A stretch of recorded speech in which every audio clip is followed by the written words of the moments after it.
గురుగారు ఇంతకు ముందు వీడియోలో 6 ముఖాల రుద్రాక్ష గురించి తెలియజేశారు మీరు. ఇప్పుడు 7 ముఖాల రుద్రాక్ష అసలు ఎవరు ధరించవచ్చు, ఎలాంటి ప్రయోజనాలు కలుగుతాయి, ఏ ఏ సమయాల్లో ధరించవచ్చు తెలియజేయండి. సప్తముఖి రుద్రాక్షలు అంటే 7 ముఖాల యొక్క రుద్రాక్షలు ధరిస్తే ఏమిటి, లేదా 7 ముఖాల యొక్క రుద్రాక్షకు పూజ చేస్తే ఏమి మేలు జరుగుతుంది అని కనుక మనం ఆలోచన చేసినట్టయితే, వివాహము కావాలి ఆలస్యమవుతున్నది ఎందుకు అనేటువంటి దానికి వచ్చినప్పుడు అమ్మాయిలైనా అబ్బాయిలైనా ఈ సప్తముఖి రుద్రాక్ష అనేటువంటి దానికి పూజ చేసుకోవటము వలన వివాహము కావటం అనేటువంటిది చాలా యోగదాయకముగా తొందరగా మేలు జరగటానికి మేలవుతుంది గాక.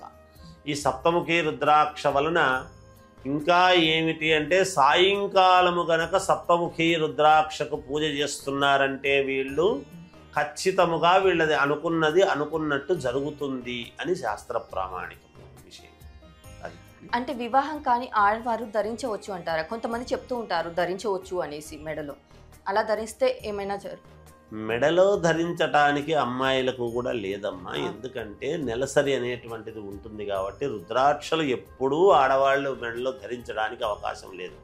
పూజల వరకు చేసుకోవచ్చు. అబ్బాయిలు కూడా ఒకవేళ ధరిస్తే ఆ పూజ అంతవరకే ఉంటుంది, కానీ ఆ తర్వాత మళ్ళీ తీసి దేవుడి దగ్గర పెట్టాల్సినటువంటి అవసరమే ఉంటుంది.